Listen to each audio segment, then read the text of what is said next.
We have something very exciting today. It's time to put on what I guess you could say is the first proper modification to the MX5. That's if you don't count the hardtop. Now, I've never done anything mechanically minded to a car. I think the most I've done is literally unplug an aerial. But today, we're going to be attempting to put on coilovers. So I guess this is kind of going to be a coilover install for someone who knows nothing about what they're doing. Luckily, I do have my brother here who does work in the garage, so he has a little bit of, well, he has more know-how than me. But I guess we'll see how it goes. I know you're meant to change all the suspension bushing before, otherwise you're not really going to feel the effect of the coilovers, but we can do that at a later date because we just want to see it a bit lower. But let me show you the coilovers that we got. So I managed to find a set of Meister R adjustable coilovers on Facebook Marketplace for a really good price. Like I said, they are second hand, however they are in really good nick. So these are the Meister R Zeta Pros, and they are fully adjustable with adjustable damping as well. You can clearly see they've been used, but they've only been used for a few miles apparently, and the guy really looked after them. Plus it was one of them marketplace things where the price was really good and the guy was just really nice, and he spoke to me through it, literally told me how to install them,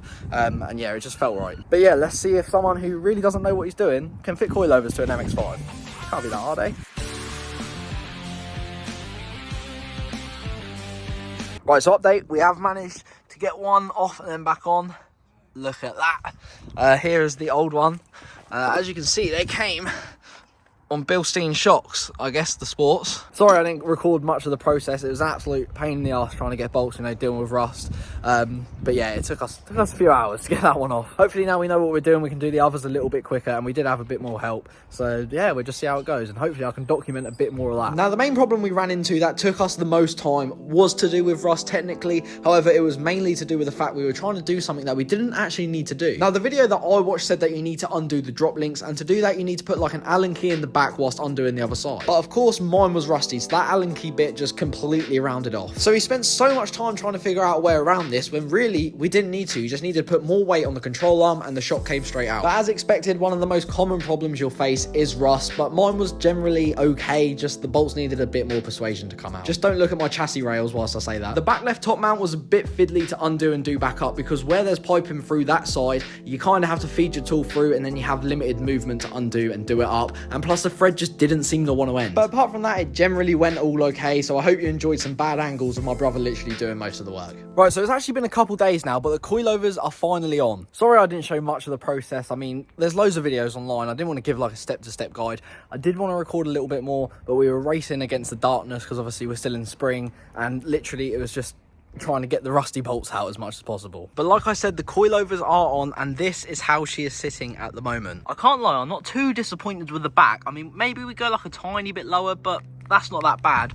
However, the front, that needs lowering a bit more. I don't know if it's just me, but I do think the back is lower because you can kind of see the cars on a little bit of a downward slant. Because we were racing against time, I kind of just wanted to get them on and then adjust them later. So that's what we're doing now. I know a lot of people say you should adjust them when they're off, but to be honest, I had no idea how it was going to sit. Obviously they're used, so they were already on an MX5, and he said that it would be all right. So I thought I'd just chuck them on and then adjust them from there because I can see how much lower I want to go by measuring it out. Obviously the wheels are already quite tucked on an MX5, so lowering it is just going to make them look even more tucked in. So we are going to have to get spacers to kind of fill that gap. The rear is worse than the front, so we're probably going to have to get bigger spacers on the back compared to the front.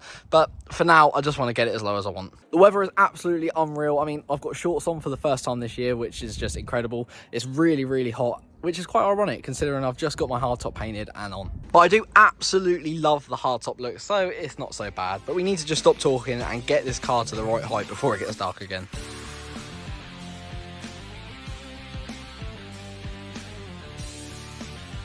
Right, so I have spent ages trying to undo the lock spring because I don't think I had the right tools to do it. But Ollie has come along and literally within 2 minutes he's got it undone, and we are currently lowering it, we think. So we're going to lower it to the measurement that I kind of got with the tape measure to see how that looks, and then yeah, if it needs readjusting then we'll just get it back up and do it again.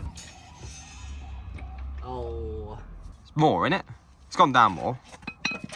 Yeah, it's gone down more. Yeah. You sure about that? No. Right, and that is the car complete. Well, complete for now. As you can see, we haven't gone crazy low, but it looks so much better than it did. Someone just walked past and said I had a really nice car. That's like the first time that's happened since I sold my Escort. But anyway, we've just adjusted them so they sit just nicely. Like I said, they need spacing out, but when we're putting the coilovers on, they have so much more room to go so much lower. The side angle, you can't really see how much it needs spacing out, but when you come around, you can see the gap. And I have got a tiny little bit of camber on the rear at the moment as well. Obviously, once I get everything I want, either that spacers or new wheels, I will get in an alignment because that needs doing. But for now, I'm very, very happy with how it looks. And I guess we just got to take it on a drive and see if it all falls apart. But that's going to wrap it up for this video. If you can tell from my change of clothes, it is a little while later. But good news, the car hasn't fallen apart. The only thing I have noticed since putting them on is that I now have a bit of knocking from under the car, but I don't actually think that's related to the coilovers. I think that's something else. It could be the exhaust, which would be really annoying because I've just bought a whole new centre pipe for it, but I still need to like diagnose what that is. But this is sort of how the car has been sitting. It is on a curb, so it is going to be a little bit different. Like I said earlier, we haven't gone very low because I'm actually on the hunt for 15-inch wheels. At the moment, we're currently sitting on 16s because the SVTs come with 16-inch wheels. So once I get new wheels, I'll get it properly lowered to the point where I want them and then get the alignment, and then I'll probably get someone to check to make sure the coilovers are all okay. Just to be on the safe side because we really didn't know what we were doing. I have noticed a little bit of a difference in handling. It does handle a little bit better, but we're not going to see the full effect of the coilovers until we redo all the bushes on the suspension components. For now, I'm really happy with it. I'm obviously going to be adjusting it for a while as I change things, but at the end of the day, people who didn't know how to do coilovers have fitted coilovers to an MX5. This is like the first proper thing I've actually done to one of my own cars, so it does feel really good. Like I said earlier in the video, I did want to record a lot more, but unfortunately, I just got too carried away. So maybe if we change them in the future again, then I'll do a bit more of an in-depth video, but I hope you enjoyed it anyway. If you did, make sure you leave a like and subscribe if you haven't already, and comment below what you think of the MX5 at the moment. Did we do a good job? There's still lots more to do, and summer's approaching fast, so I'll see you in the next video.